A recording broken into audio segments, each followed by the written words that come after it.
This is episode 3 of Ceasefire, Destroying the Divide.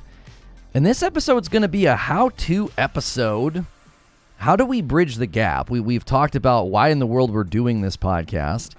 And then we sort of talked about why we think everybody is so divided. And we think a very good next step is to say, how do we bridge the gap? How do you move toward others in conversations? We'll get into it a little bit more specifically from our own perspective, perspective and our own faith. We'll do that in the trenches. And then in the debrief, we might sort of break down how we approach the show and things that took place. But I think what we're going to do for the flyover, this is the first part of every episode. We do the flyover, then the trenches, and then the debrief. Andrew's got, I think, 7 principles that we think could apply to everyone when you're thinking about how to move toward others and have these conversations. So I'm excited to start getting more down into practical things that are going to really guide this show. We're not really posturing as if we have the answers. A lot of this is an experiment. We really want to engage with the public as well as guests on the show. And some of these earlier episodes, I think, are going to be very good guiding principles for how we actually approach all of this. So these principles aren't sage wisdom answers that we think are going to solve cultural problems, but it will be a great guidepost and good parameters for how we approach everything. So how do we do this, Andrew? How do we bridge the gap? How do we move toward other people in pretty serious conversations that can be very divisive and very strong in disagreement? Well, before I get into the list, and it took me some time to develop this list, and again, just to reiterate or echo your sentiments, this isn't about us telling anyone how to go about anything. This is about us trying to figure it out through the process of talking to one another, through the process of doing research, through the process of having on guests.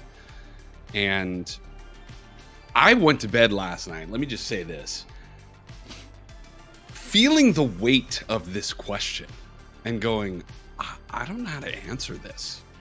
You know what I mean? Mm-hmm. I don't know how to do this. And I woke up this morning going, okay, I need to figure this out. So, I spent the morning researching. I spent some of the week researching and was able to kind of narrow it down to some, I think, broad strokes, some principles that will apply. Again, this is repeating what you just said. You did such a fantastic introduction to our show that I'm just repeating you at this point. But broad strokes, no matter what your perspective on life is, no matter what your angle to existence is, your worldview, your politic, whatever. Because we agree, and this is why we're doing this. This is a problem, man. Mm-hmm. This is a huge problem. And as much as we went into the problem itself, and we don't want to be problem-centric only, obviously. As much as we went into it in the last episode, I feel like we barely scratched the surface on the enormity and the importance and the priority of confronting this thing. Because it's neighbor against neighbor, man. We have basically 2 different nations in one nation. And yet, and we were talking about this before we hopped on here, somehow we found a way to celebrate our diversity as a nation and get along with one another right up until recently. And I'm still kind of in this mode of trying to figure out, how did we get here? Why are we like this? Even though we sort of dissected it and deconstructed it last time, I'm still thinking about it every day. Not just for the purposes of our show, but just in terms of everyday life, man. So this is a huge question. It's a very, very important question. And I think the way we handle this question in the years moving forward as a society will determine the ultimate fate of this experiment that is the United States and Western quote-unquote democracy. So we're really delving into things that are global and societal here, as much as the globe is not America, but we represent such a specific role in the global context here in America. And I think we can all agree it's on kind of a razor's edge at this point. So that's my sort of overview of the overview kind of thing. But I'm just sharing my emotions on all of this. Like, I really feel the weight of attempting to answer a complex question. I wanted to make sure that even though we're not giving specific answers, so to speak, that we're trying to lean into some principles here that are going to shape us, and we want to make sure those are the right principles. So this is what I came up with. I'll give you the list, and then I'll kind of go through together, and we can kind of talk about what each of these means in the flyover sense. So number one, let go of the cornered animal mentality. And this is fear. We fear the other side at this point. Mm-hmm. We fear that the other guy, if you're red, it's blue. If it's blue, it's red. Or pick a policy or topic, right? The person who has the opposing viewpoint. We fear that they and their ilk or their type or their tribe is going to destroy society as we know it if we don't confront them and shut them down. That is a very cornered animal mentality. And I think we can all agree that so long as you've got two cornered animals facing off, there's not going to be anything good that comes out of it. They're just going to destroy each other, right? Mm-hmm. Picture like a dog fight. So number two, question your own group and think critically about the narrative or the media. Those are two separate ideas, but they work together under the think critically banner, so to speak. Question stuff. That's, when I was in school, the critical thinking in college was something that was hammered into my brain, and it's just the idea of questioning things, trying to see beneath the surface of what you're being told, whether it's by your own group or by the greater powers that be. Number three, and this is straight out the good book, love thy neighbor, even and especially, this is my caveat, even and especially online.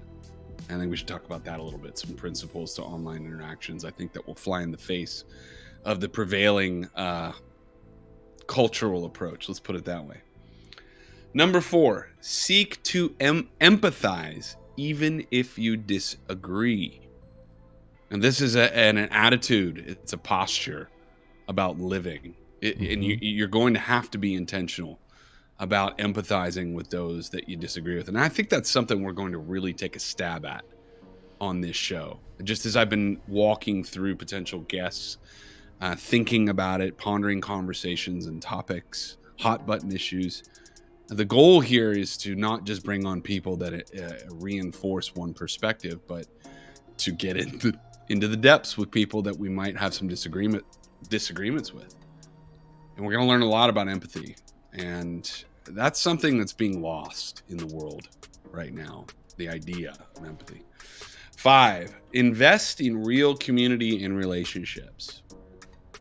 And I meant this in the sense of not just transacting communications with others in the virtual sense or in the technological digital sense, but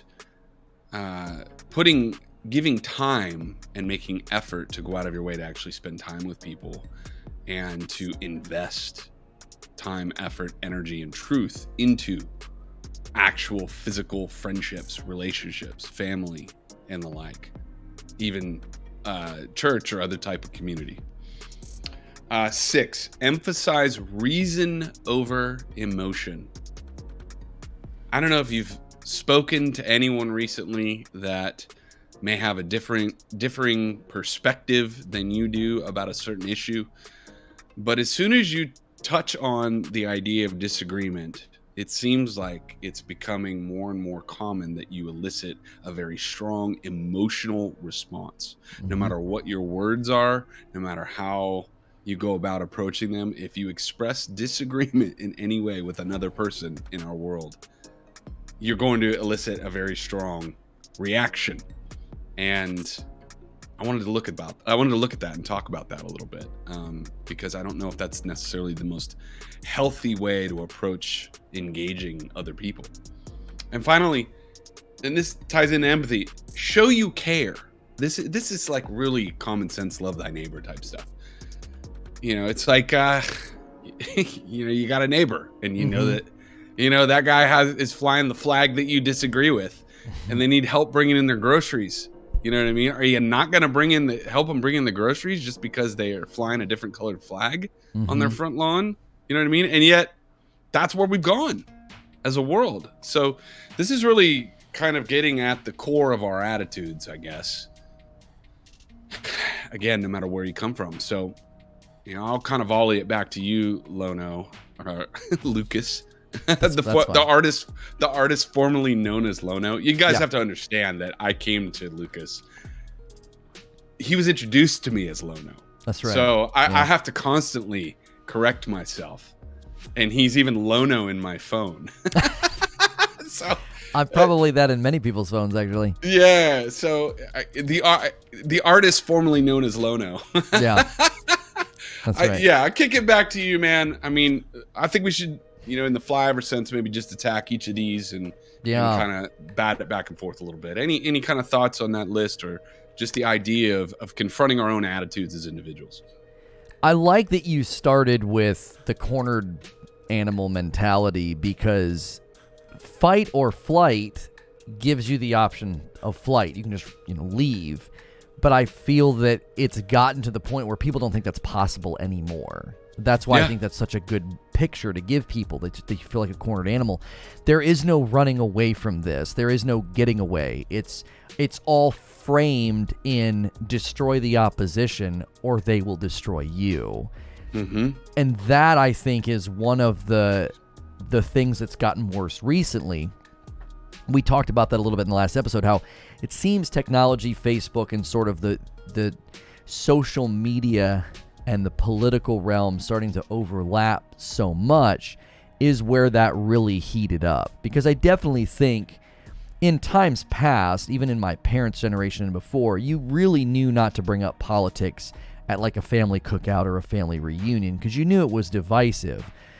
But this is different. This is now it's not a horse of a different color. It's an entirely new animal. How the horse keeps changing colors in The Wizard of Oz. It's not as if there's just a different sort of shape and tone. It feels completely different. And I think that's because it's no longer fight or flight, because that's kind of what the rules were growing up, is like you just sort of run away from those discussions. It's just not worth it. But there was never this thought that, well, we're completely under threat by the people who don't agree with us. And I think reframing that is so challenging, because the people that do frame the dialogue really benefit from having people be entrenched. Even some of the platforms we're going to distribute this podcast on are set up algorithmically to very much prefer predictable patterns of behavior, predictable users. And you're more predictable if you're entrenched, if you're sharply on one side. And that's, I think, one of the biggest challenges, is that, starting with that cornered animal and that mentality that keeps getting baked into the conversation and the public dialogue and how we view others, because view of self and view of others is the primary driver of behavior. And if you're constantly convinced that your neighbor is, a threat to you, it's going to largely affect how you live your life, how you interact with them, and how you carry out any potential conversations you might have with them. There was a movie called, I think it's called Arlington Road. And this guy is super paranoid because he thinks his neighbors are terrorists. He turns out to be right, but they so easily made him look crazy. It made him look like, why would you think this about your neighbors are just totally normal. Mm-hmm. And it's almost as if everybody's at that fever pitch of paranoia that like their neighbor is a terrorist because you're on the other side of the issue. So I like that one for the start, because I don't think you're ever going to bridge the gap. I don't think you're ever going to have a meaningful conversation with someone who doesn't agree with you if you don't shed that framework. Maybe just question the framework. That's sort of related to your questioning the narrative. Just question that framework. Do you honestly think half of the population in the United States are a direct threat to you and they're your sworn enemy? I mean, I walk through my neighborhood and I see political signs, and no one's getting in fistfights in the street. Like, no one's burning each other's houses down. We're all somehow getting along, even though we're told that that's almost impossible. So I do like that you started with that one. Yeah, before we jump to the next one, I just wanted to say that Arlington Road is a great movie.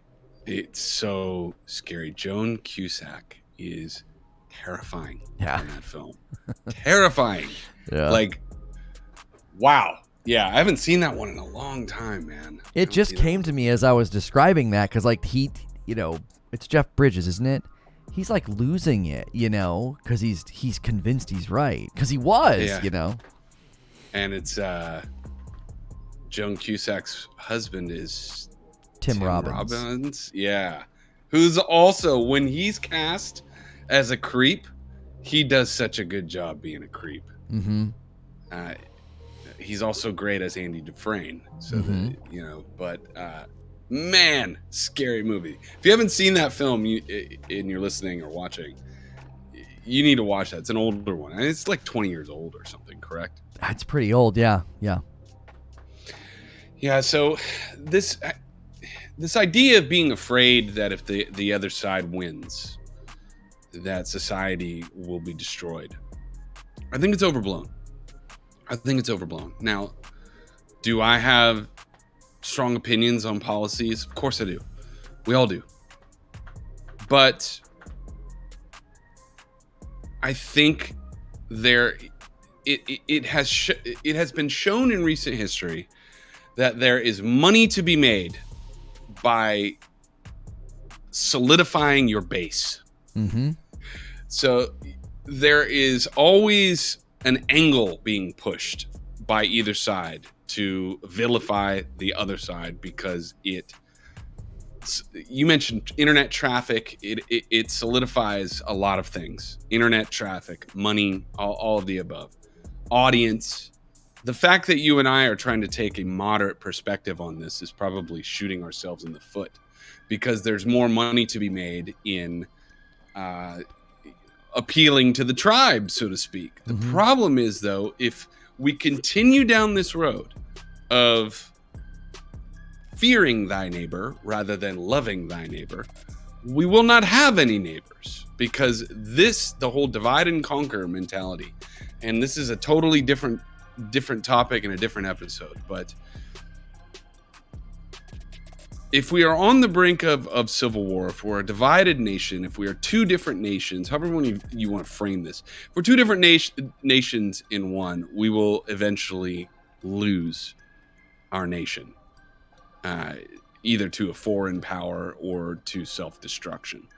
And never forget, this country is very young, and it is an experiment. Those documents that we've based our country on, the Bill of Rights and the Constitution, those are very unique, and those are the things that make our country what it is, basically. So, and our interpretation of them. Getting back to the fear thing, it's an attitude adjustment that's going to be very difficult for each and every one of us, but it requires us to sort of disconnect from a little bit of the charged media that's out there, or actually bleeding into number 2 point here on the list is, questioning your own group and thinking critically about the media narrative. I did an experiment somewhat unknowingly, I'd say over the last 4 years, where, I listen to a lot of podcasts and audiobooks, and I also derive a lot of my information about the world from both Twitter and Instagram. So I follow profiles largely that are either news outlets, news sources, and I try to follow a big enough group of things so I'm getting different perspectives, and I try to balance it in terms of what I'm getting, so it's not just extreme one side or extreme the other. But in looking back over, just let's take podcasts as an example. Over the podcasts I followed over the last 4 years, I had a 2-year period where I was really listening to a lot of progressive leaning spiritual content. Very, I would say, in more of the liberal perspective.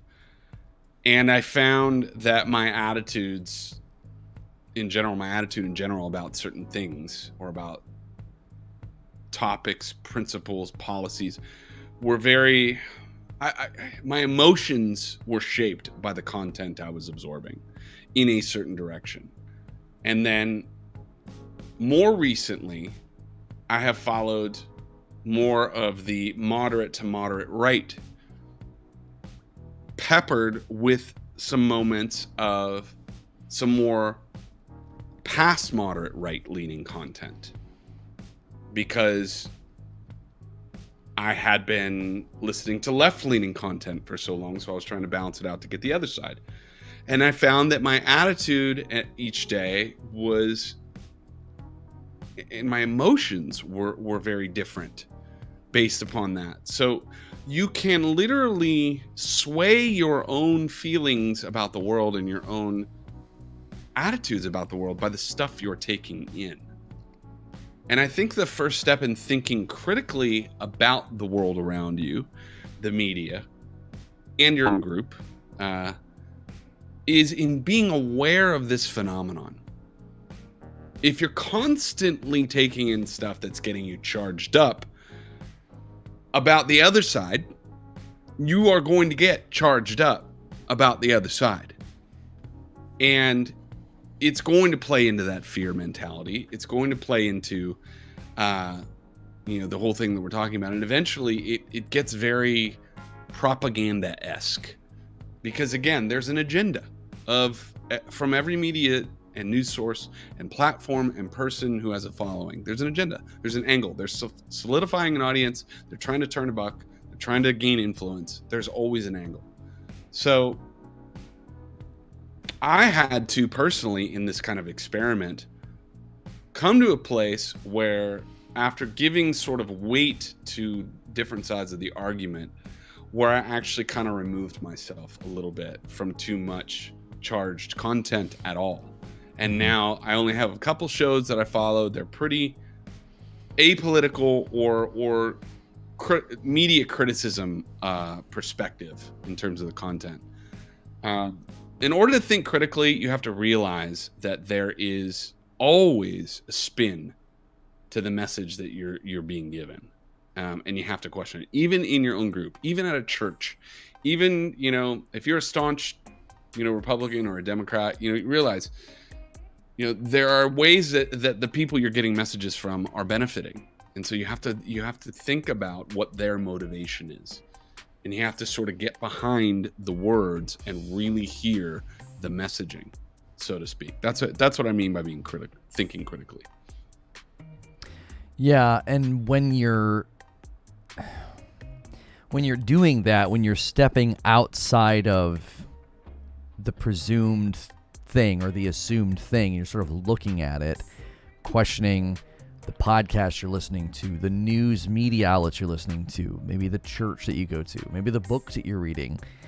Yeah, you almost have to step outside of it every once in a while and just assess, what is this doing for me? A lot of people have done this with social media, and they've found that, man, when I completely disconnected or took a break for a week, my whole mood was better, I felt better, I slept better. I think there are elements to just engaging with technology in the way that we do that is very mood altering. And especially if you're just drinking from the fire hose and doom scrolling is the phrase, right? When bad things are happening and people are just scrolling Twitter and Facebook and it's just all seemingly bad news, and then that's why they call it, doom scrolling. So to me, I get why somebody might just be totally convinced of something that's either completely untrue or totally overstated about the other side.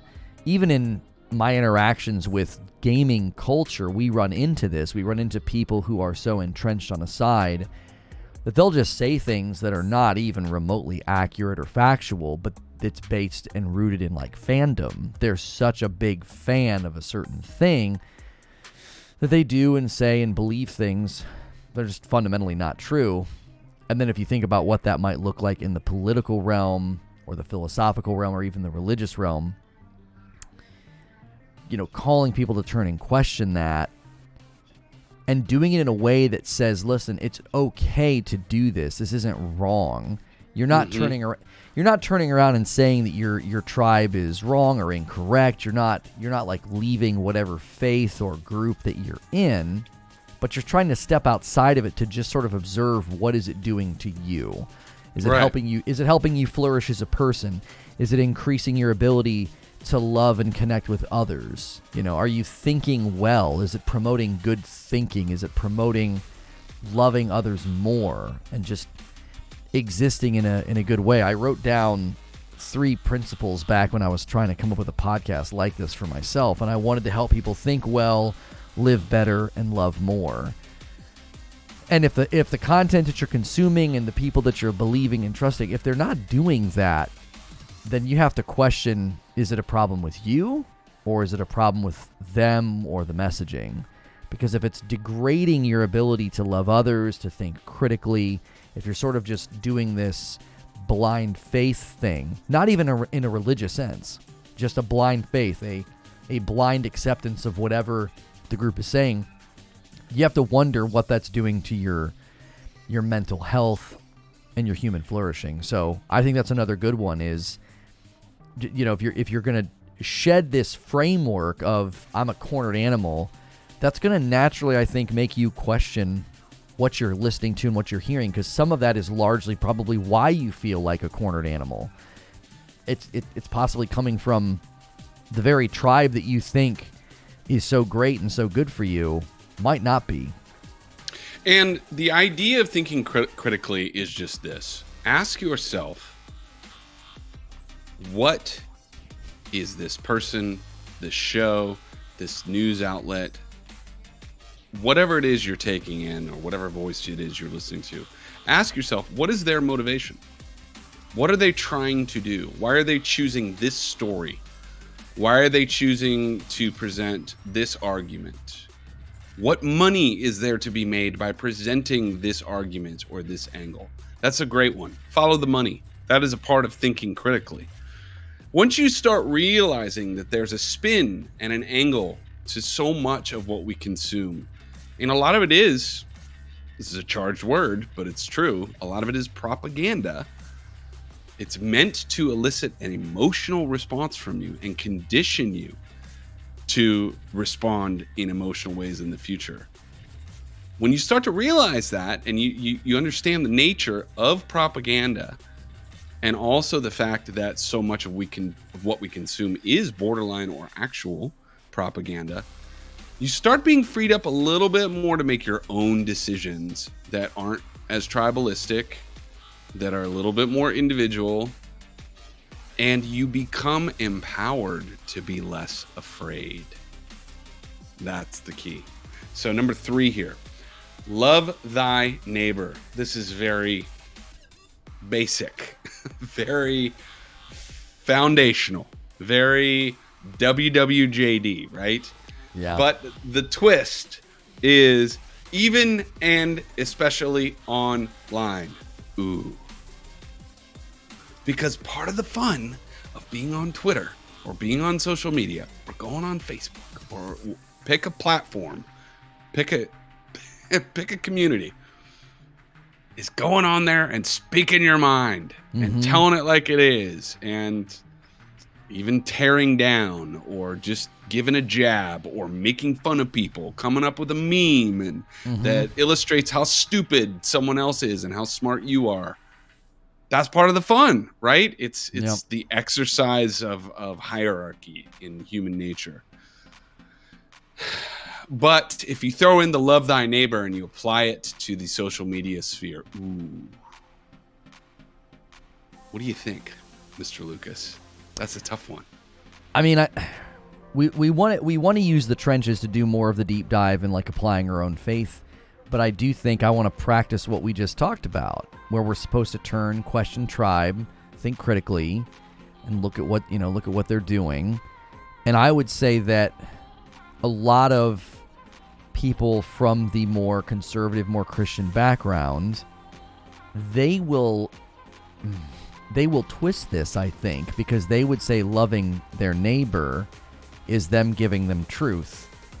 And they deliver truth like a 2x4 wrapped in barbed wire. Like there's nothing loving about it.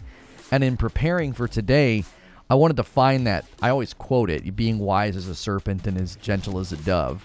Mm-hmm. And the funny thing is that when Jesus tells them to do that, he literally is doing it in the context of saying, I am sending you out as sheep among wolves. Like, you're going to get attacked. People are going to they're going to try you. They're going to flog you. They're going to persecute you. They're going to potentially kill you.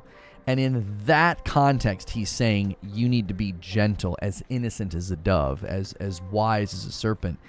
And I think what ends up happening is we sort of flip that around. The church honestly has flipped that around a little bit. Loving thy neighbor to them is, well, I'm giving them truth. I'm supposed to tell the truth. Telling people the truth is a loving thing. And they're about as gentle as a bull in a china shop. And so I think for us to think critically and question tribe within this regard of love thy neighbor, I would say that we have largely failed to do this, as you said, especially online. And I think it's analogous to when a lot of the times people will warn younger people about engaging in a relationship purely through text message, because you will say things that it's easier to say. It's easier to cross lines and to do things that are maybe inappropriate or wrong, because it's real easy just to send that text. It feels like there's no consequence. Right. And there's a whole other side to that when you're kind of laying into somebody on Twitter and Facebook. They're not right there in front of you. It's very different if you're sitting across the table from them at a coffee shop or a pub or something, and you're having a very polite conversation. I think there are natural social contract barriers that take place that you are going to temper it down. There have been times where I've disagreed with somebody, and I've been speaking about it on my show, and then somebody's like, oh, I wish you would do a podcast with that person and have a debate. And then there was a time where I was on a podcast with somebody, and they were like, it didn't get very fiery. We thought it was going to be a lot more passionate. And I was like, well, it's a little bit different when the guy's sitting there and we can have a conversation. Correct. And we can find common ground. And so they were always disappointed. Like, they wanted me to come out swinging, I guess call the guy an idiot or something, which I don't think I would ever do. That's just not beneficial. But I've always liked to quote that rudeness, being rude, rudeness is the weak man's imitation of strength. And I think it takes a lot of strength and a lot of resolve to be calm and to be wise as a serpent and as innocent as a dove. I think the reason he uses such stark contrasts there is because of just how difficult this is. You need these limiting concepts to keep you on the path. If you're trying really hard to be wise and as cunning as, in their mind in that day, a serpent, but to then be as innocent and as gentle as a dove, man, oh man, those are polar opposites, and they have to coexist in how you approach things. And I think he modeled that. I think we have that in him. And I think if we start trying to model that in the public, some of what we're saying would naturally happen. The gaps would be bridged. We could have conversations which would touch down on one of your other ones with empathy. That's how you fuel empathy, is just seeking to understand and have those conversations with people. So I'm applying what we're supposed to be doing. I'm going to turn on my tribe and say, you guys are failing in this regard in a big way. And it's one of the reasons we wanted to start this podcast.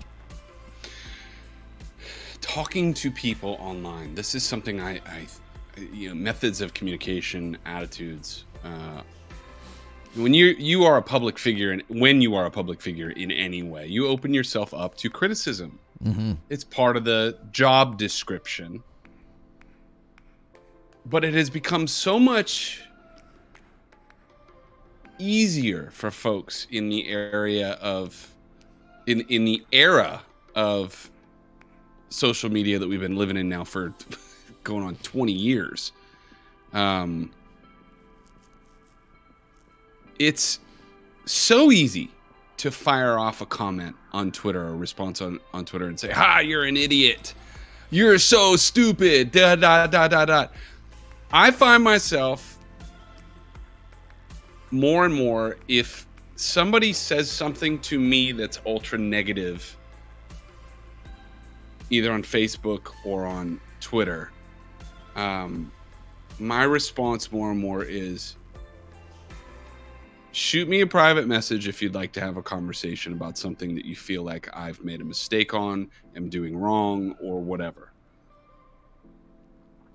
Or I say, do you want to go to coffee? We could talk about it over coffee.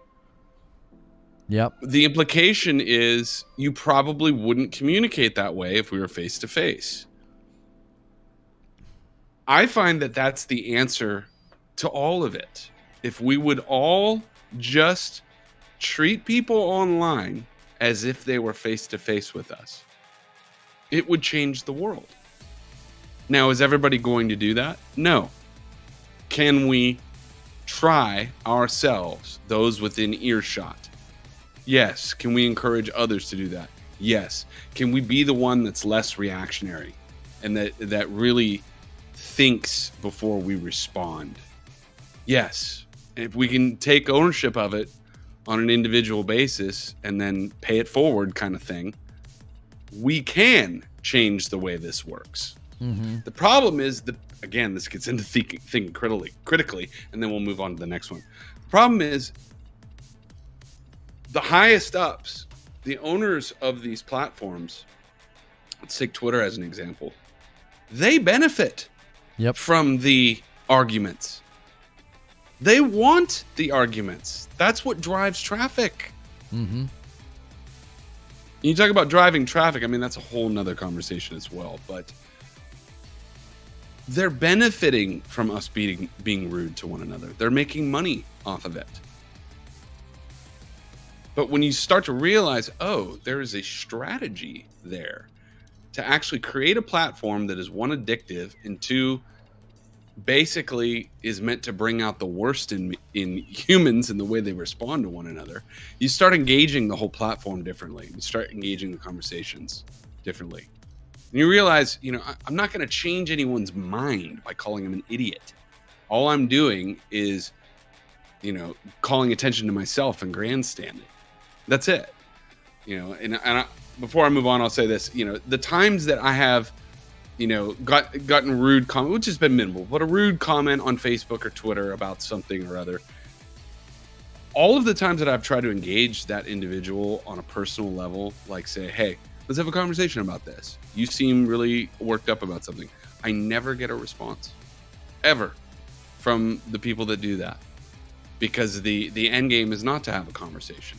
It's just to be the guy that goes on there and pops off. So, WWJD, don't be the guy that goes in there and pops off. I mean, I think that's pretty common sense, but also very difficult to do. Number 4, seek to empathize. And you touched on this already, even if you disagree. Now, I sent you, Lucas, and I'll share this with the audience. I sent you a little clip, a little post from Instagram yesterday from Aaron Rodgers, who I follow on Instagram. One, because I met him, and we actually have mutual friends. We did hang out one time, so I follow him. I also think he's a really good quarterback. I also think he says a lot. He says a lot of really interesting things.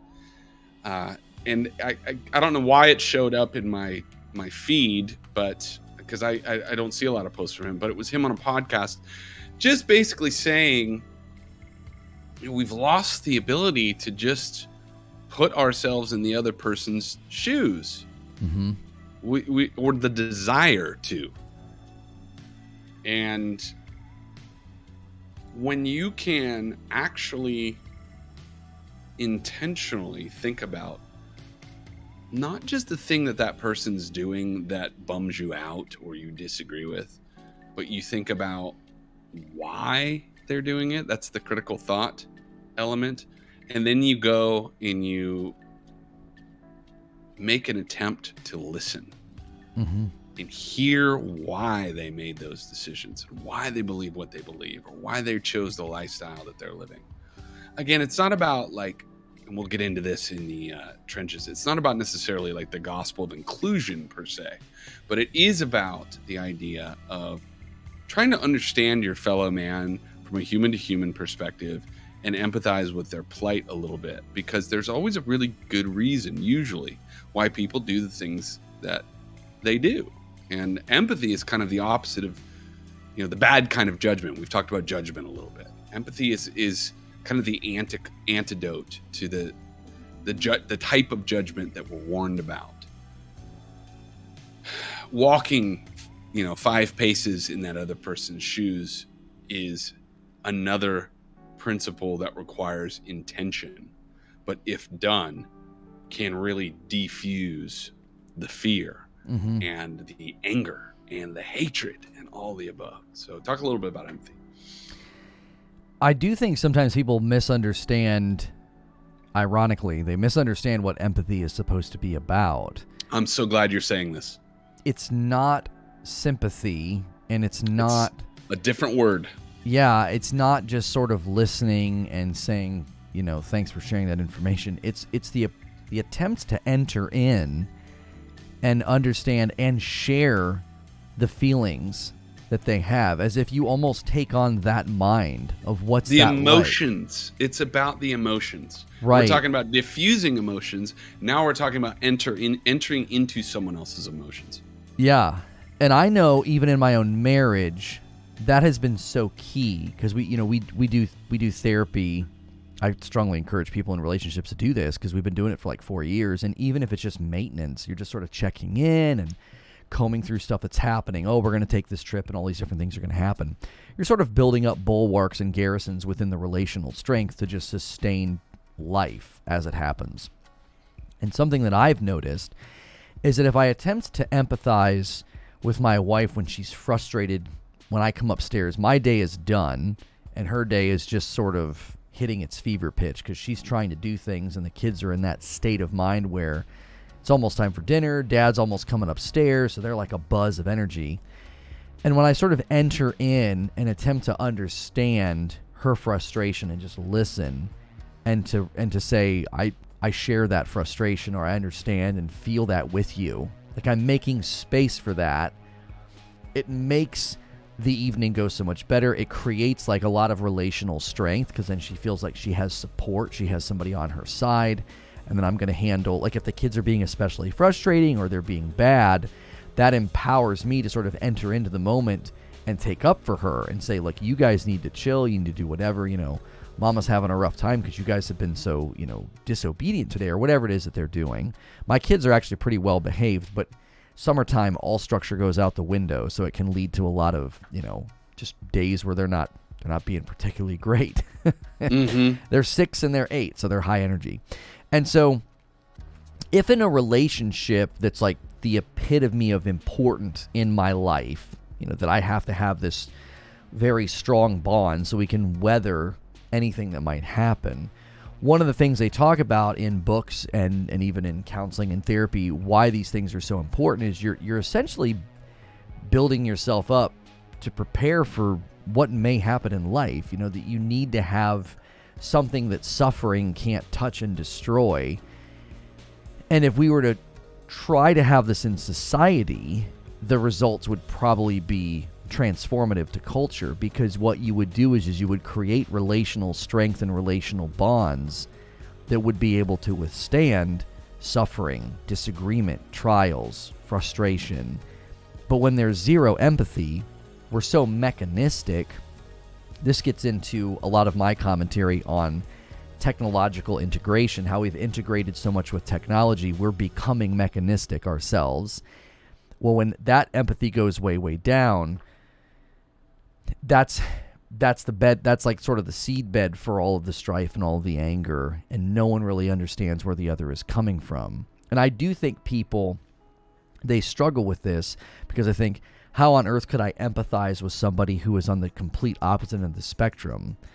I mean, if I can empathize with a woman who's given birth and has to do day-to-day, like, stay-at-home mom stuff and homeschooling, if I can empathize with that as a dude who creates content on YouTube, like, we're the exact opposite. We're opposite in our, our personalities. We're opposite in our emotional states and how we respond to things.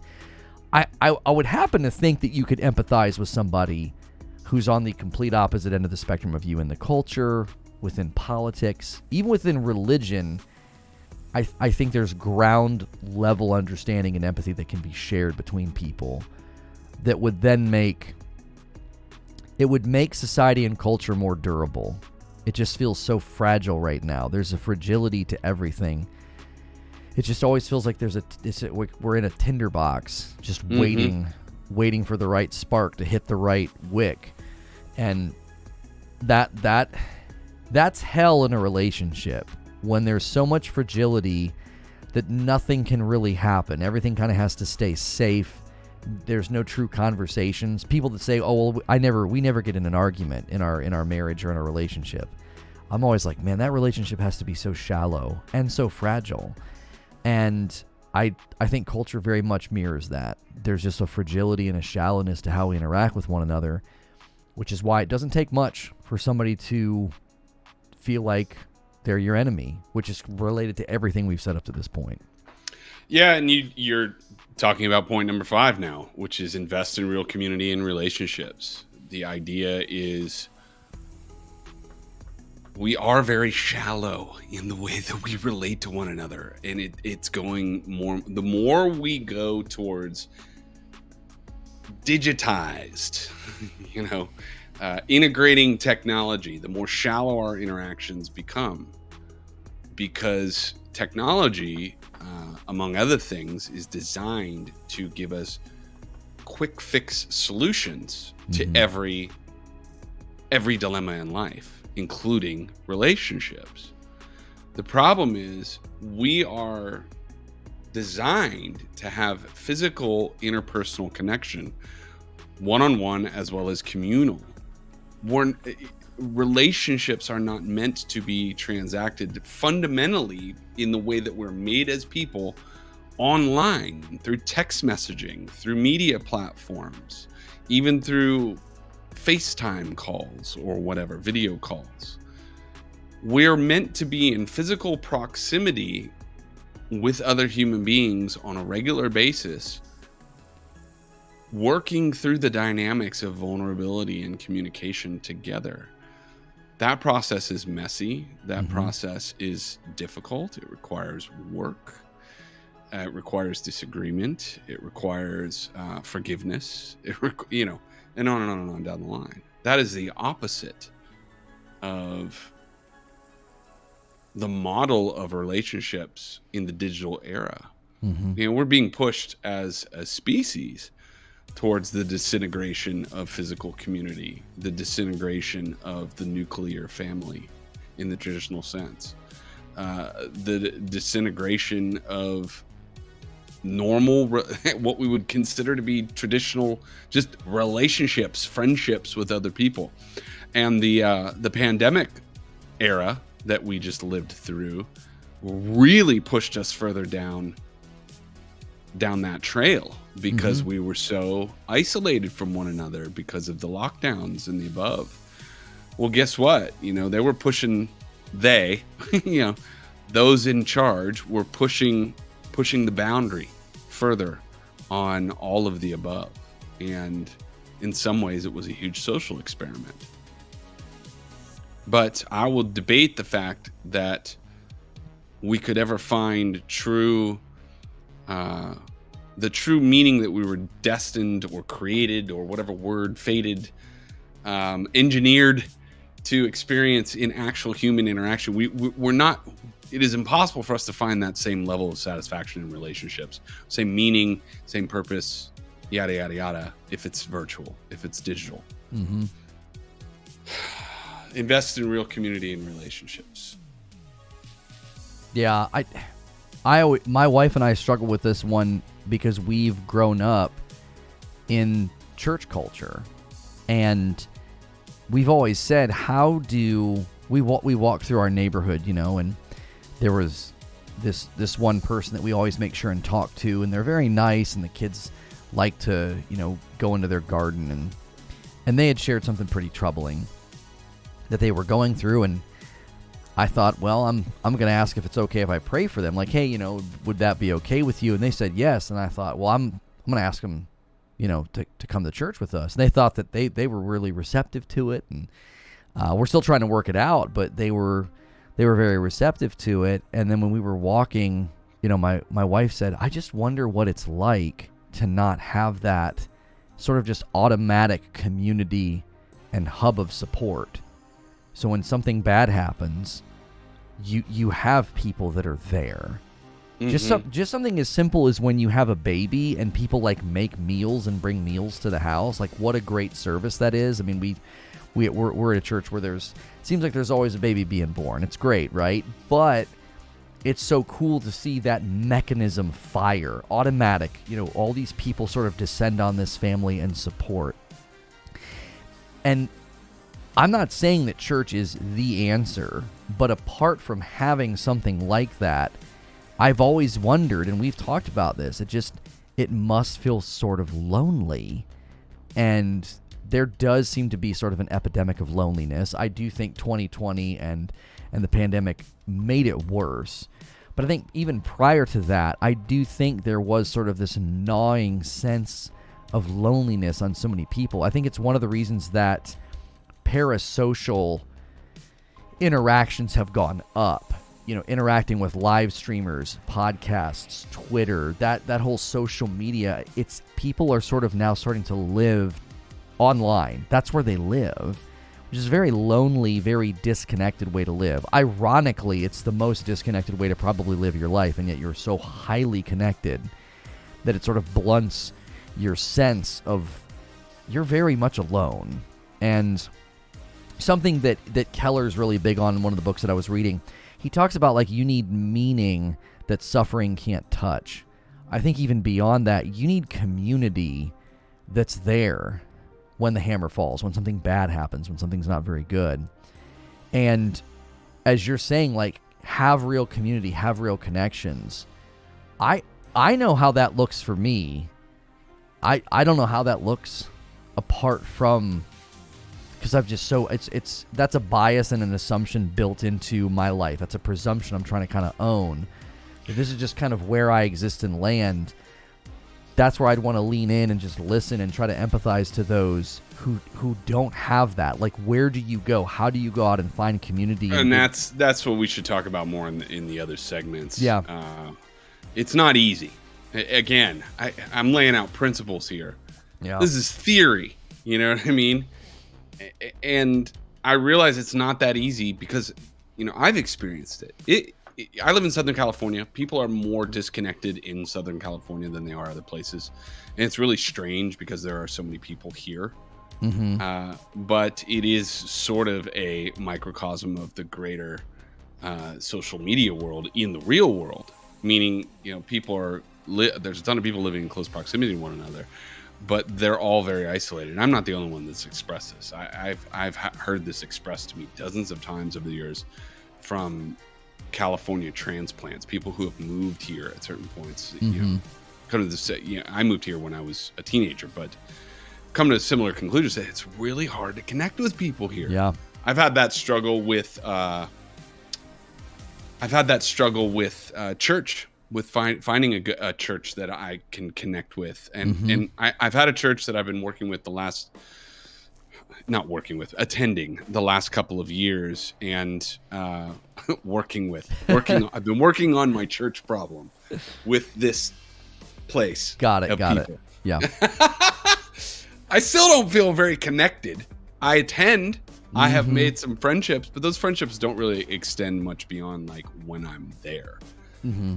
So I know I'm saying all this because I realize it's not easy to build physical community in this world.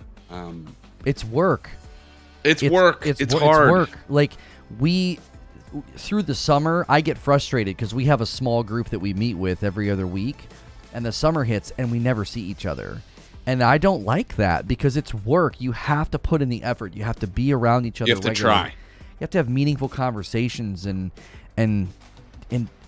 you have to disrupt your life, honestly. This has to be a priority. I think that's the dilemma, is if you suddenly didn't have access to water, you would do everything you could to get access to water because you need it. And we need relationships and human connections but we don't sense that we need it to the same degree, so we don't disrupt our life for it. And I think that's the fatal error.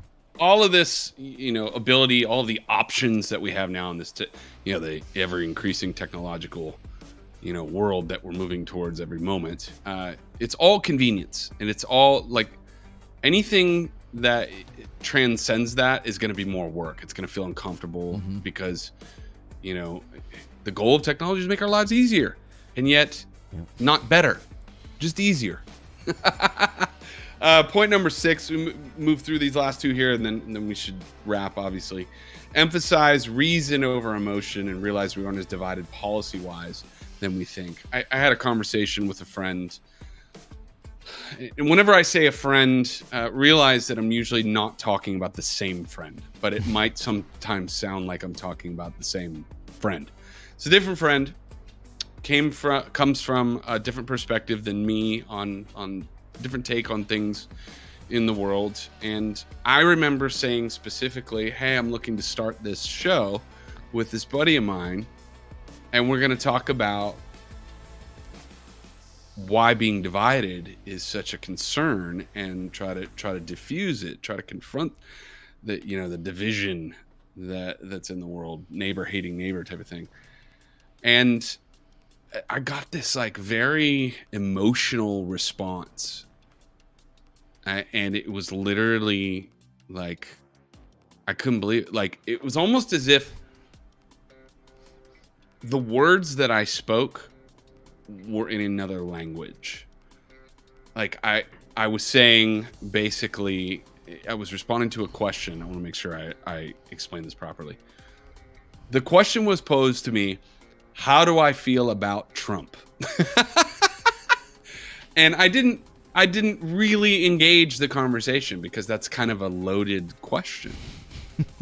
And I basically chose to answer that question by stating, I think we're really divided over stuff, and that's the biggest problem in our world. And it was interpreted as basically, oh, you must be a Trump lover.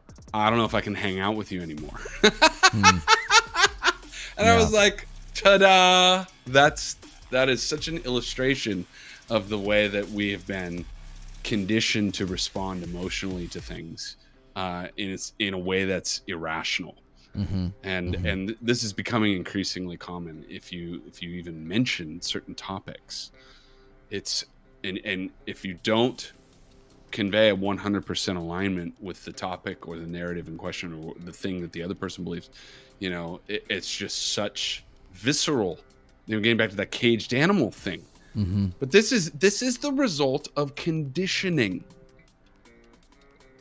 This is the result of repeated messaging meant to inflame your reaction.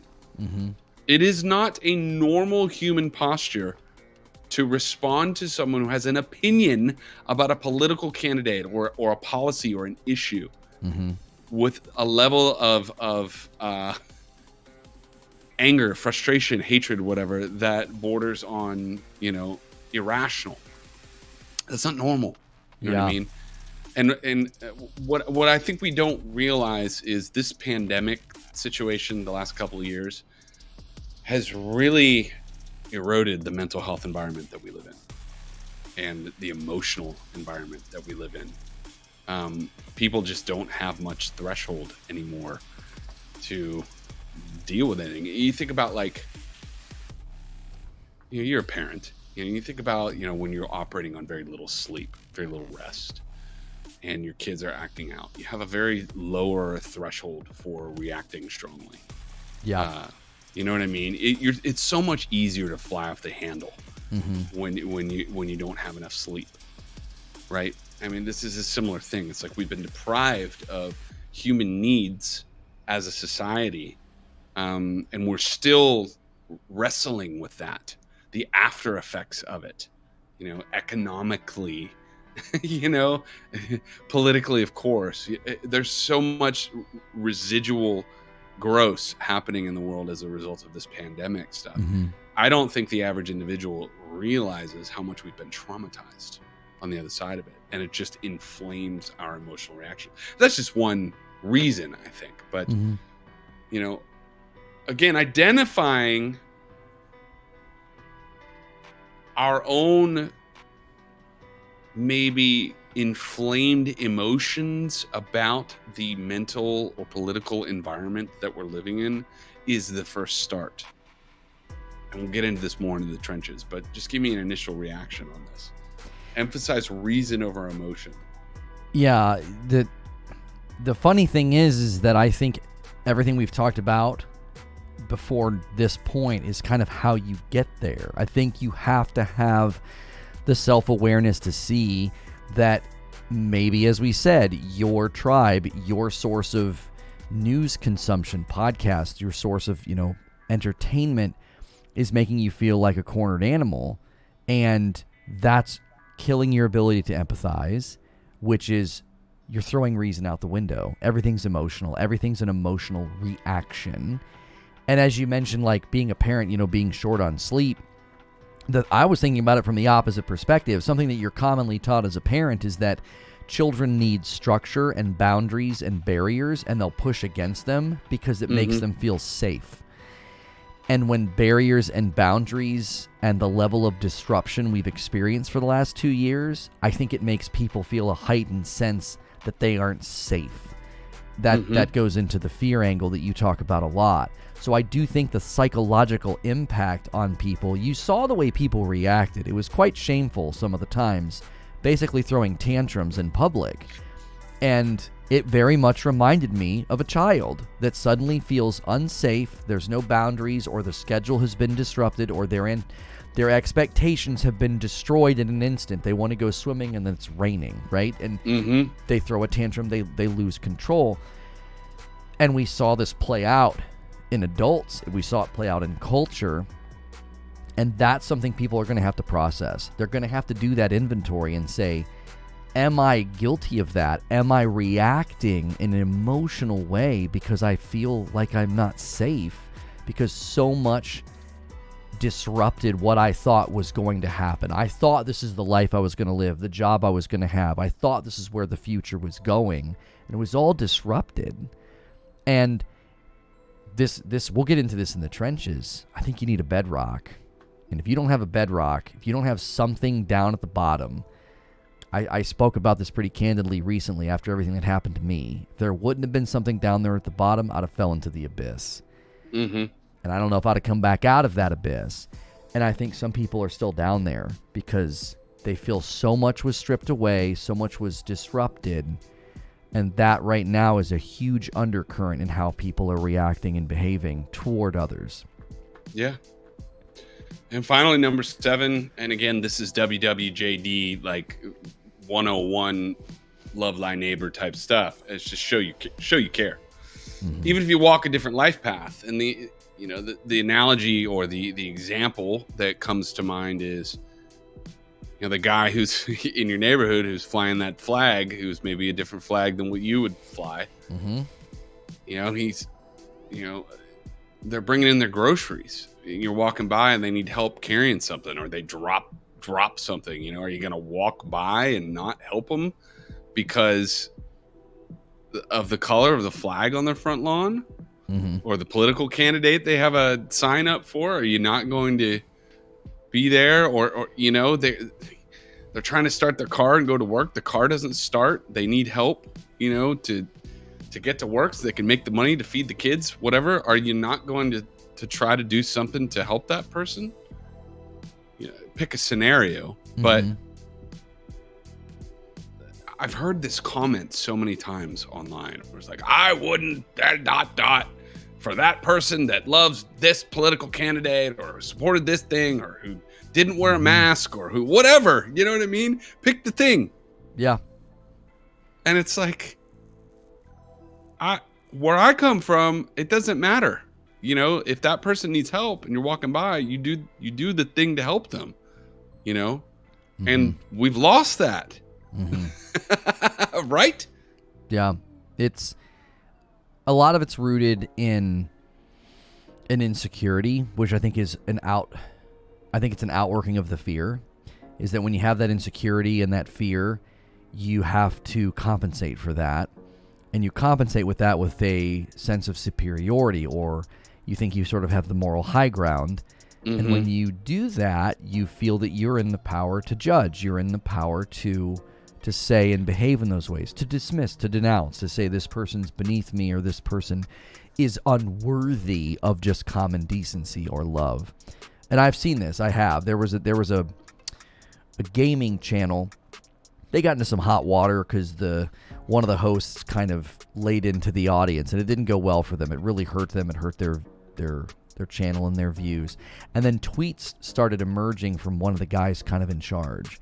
And he had said some of the most reprehensible things about his own family members because they were on the other side of the political divide. He went so far as to being like, they can die. He got to the point, and there was a certain amount, at least in my mind, I kind of respected the just nasty honesty that he had so much hate in his heart that he was like, yeah, they can die. Like, he was basically murdering them in his heart. Like, you're dead to me because you are so far on the other end. And I believe that comes from insecurity and fear. It's driven by this sense that I need to compensate for this fear that I have, this insecurity. So I'm going to develop this inflated sense of moral superiority because that'll make me feel safe. And if I dismiss these people as just Neanderthalic cavemen who are, going to destroy our world, then that'll make me feel better and feel safe. And ultimately, I don't think it does. I think it makes things worse. And so this touches on earlier part in the episode when I was criticizing our tribe, because I don't think we're immune to this either. And I've seen evidence of this in my circles and on Twitter. And I think we're going to get deeper into the trenches on that one. What does this look like from our perspective? How do we do the things you just walked through? How do we process that through the lens of faith? What does that look like? Because I think these principles apply to everybody. I think anybody listening to this episode can attempt to do these things to enter into conversation, to bridge the gap. But I think our approach is going to be a little different and motivated by different truths and different ideas. Agreed. Yeah, man. I would love... I can't wait to get into this deeper with you. And I always feel as if we are just scratching the surface at this point of the episode, and I'm fired up to try to work through it because I want to hear your perspective on so many of these things, because I just don't. I wrestle with all of this on a day-to-day basis. How am I supposed to ... if I'm supposed to ... So I think hopefully we're going to come to some new places of motivation here, and hopefully places of understanding as well. Yeah. If you guys enjoyed this episode, the next portions are going to be something that is paid for on Patreon or any of the other sources where we unlock that monetization, the trenches, and then the debrief. The trenches is our attempt to go deeper into the subject, maybe give more of that transparency about our own thoughts and our own beliefs about a given subject. And then the debrief is sort of debriefing after the episode. How did it go? How did it feel? Processing everything. This is a great format, we also think, when we have a guest. So recommend guests in the comments or in any of the ways you can contact us. We would greatly appreciate that. Thanks so much for listening to episode 3, How Do We Bridge the Gap, here on Ceasefire Podcast, Destroying the Divide. We'll see you in the next episode if we don't see you in the trenches and the debrief.